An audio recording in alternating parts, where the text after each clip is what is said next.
Hallo liebe Zuschauerinnen und Zuschauer. Ich begrüße Sie ganz herzlich zum heutigen Jungfrau-Zeitung Panorama. Diese Themen haben wir heute für Sie parat. Die Kultfigur im regionalen Fußball Markus Seiler spricht über den Aufstieg seines Jugendvereins. Und in Wengen fand der Kreismusiktag Kreis 1 statt.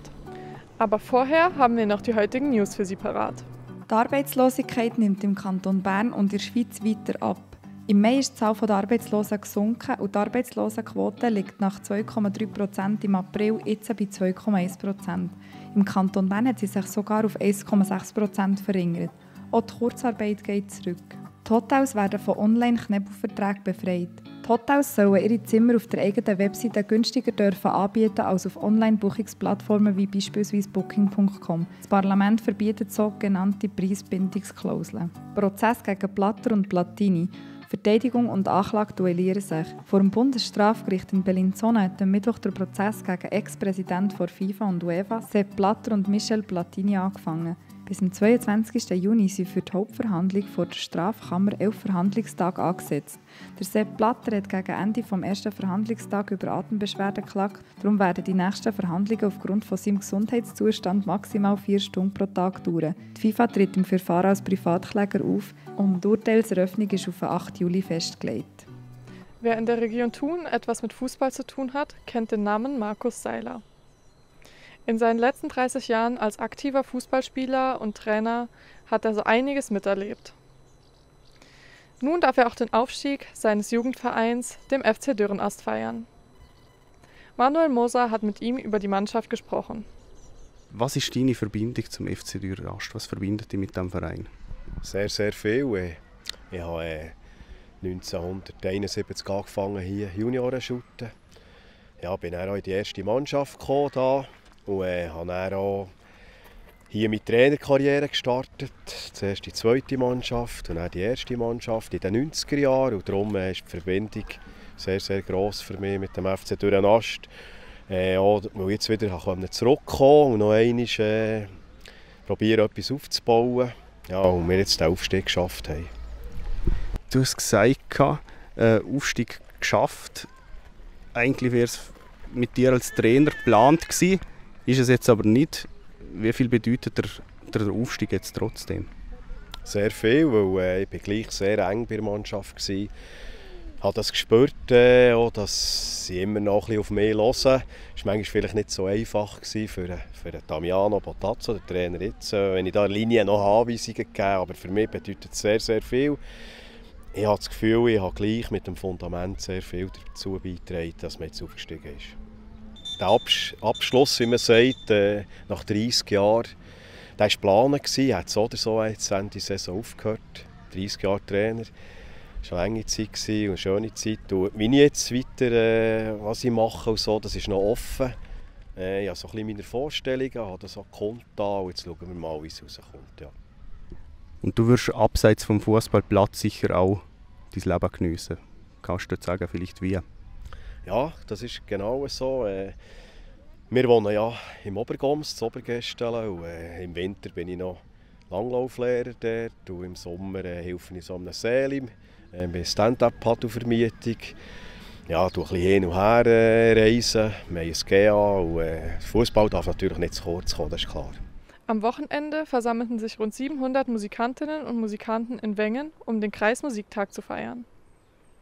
Neben den 17 Musikverbänden erfreuten sich auch viele Fans an dem Event. Bruno Stüdle hat mit dem OK-Präsident des Kreismusiktages Kreis 1, Dominik Steiner, über das Event gesprochen.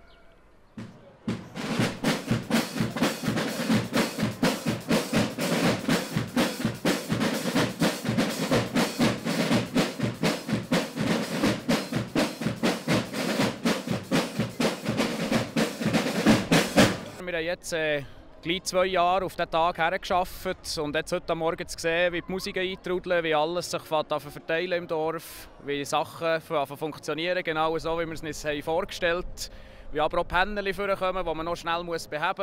Das ist einfach für uns, ja, wenn wir sehen, dass es läuft, ist das eigentlich der grösste Lohn, den wir uns vorstellen können. Ihr selber seid 25-jährig und auch andere, die ich gesehen vom OK, sind junge Leute. Man stellt sich immer so vor, die Musikgesellschaft, das ist so eine veraltete Gesellschaft, stimmt im Fall von Wengen überhaupt nicht. Ist das nur bei Wengen so oder ist das so sonst so? Ja, gestern durften den Nachwuchs hier in Wengen begrüßen vom Kreis 1. Da sind die Jugendmusiker gekommen und sie haben eine Plattform bekommen für Konzerte zu spielen. Dass auch sie das, was sie jede Woche üben, können unter Beweis stellen und das können zeigen. Wir haben rund etwa 150 Jungmusikanten begrüßen. Das ist sehr schön. Das sind viele potenzielle Mitglieder für die Zukunft. Und dann habe ich das Gefühl, sollte die Vereinskultur so gesichert sein. Jetzt sind hier 17 Musikgesellschaften dabei mit etwa 700 Musikantinnen und Musikanten, die da sind. Ich nehme an, es hat auch noch Zuschauer und Gäste. Kann man das abschätzen, wie viele Leute das wegen diesem Musiktag jetzt auf Wengen sind? Ja, genau. Es sind rund zwischen 650 und 700 Musikanten, die da sind. Die meisten Musiker haben noch ein paar Begleiter dabei. Verwandte von den jüngeren Mitgliedern, vielleicht Eltern, Grosseltern, die vorbeikommen. Wir rechnen für den heutigen Nachmittag mit einer Höchstzahl von rund etwa 1000 Leuten, die wir hier auf dem Festareal anwesend haben. Und kann man schon etwas sagen für euch, die Bilanz von diesem Fest? Es ist zwar erst Mittag, aber man kann sicher schon sagen, ob es gut kommt oder nicht gut kommt. Abgesehen vom Wetter mal, könnt ihr so eine kurze Bilanz ziehen? Ja, also gestern der Jugendmusiknachmittag, da waren wir wirklich überwältigt. Wir hatten das Zeltplatschen voll. Es sind sehr, sehr viele Zuschauer gekommen, haben unserem Nachwuchs zugelassen. Das ist sicher mehr als bilanziert dort. Für den heutigen Tag, Konzertvorträge haben alle wie geplant stattfinden. Es haben alle Musikanten das Apro bekommen. Im Moment läuft gerade die Verpflegung der letzten paar Vereine. Das waren so Knackpunkte, wo wir sicher daran denken müssen. Wenn uns jetzt das Wetter auch noch ein bisschen gut gesinnt ist, können wir sogar noch die Marschmusikparade oder Gesamtchor am Schluss, wo eigentlich alles Highlight ist, durchführen. Und dann ist die Bilanz eigentlich durchweg positiv.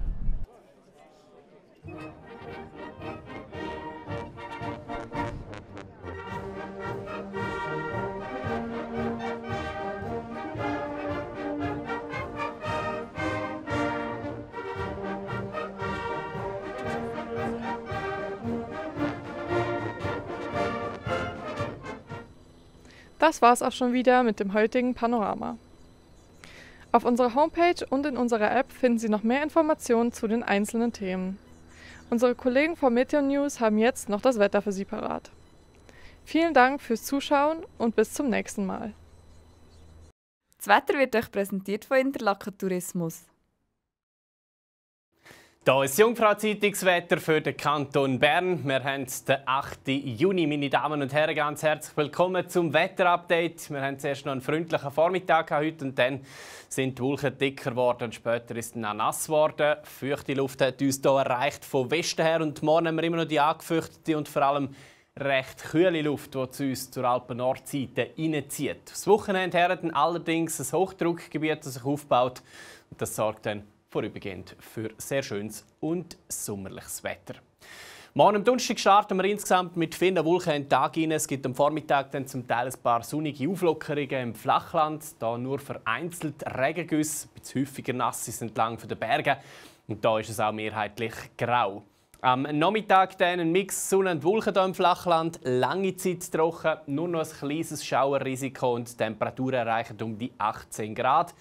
Richtung Oberland, da bleiben die Wolken noch etwas dichter. Es gibt zwar dann auch zunehmend ein paar Sonnenstrahlen, aber da muss man am Nachmittag noch mit Regengüssen rechnen. Oder, weil es eben relativ kühl ist, auch mit Schneeschauer bereits ab 2000 Meter. Am Freitag dann eine deutliche Wetterbesserung, ziemlich sonnig. Der Tag durch bei 22 Grad, also angenehm warm und sommerlich wird es am Wochenende. Am Samstag mit etwa 26 und am Sonntag mit knapp 30 Grad. Beide Tage ist es sehr schön. Der Sonntagabend her wird das Gewitterrisiko leicht ansteigen. Und teilweise sonnig, aber ein bisschen gewitterhaft starten wir dann in die neue Woche hinein bei sommerlichen 25 Grad. Das war vom Jungfrau-Zeitungswetter, meine Damen und Herren. Danke fürs Zuschauen und bis bald.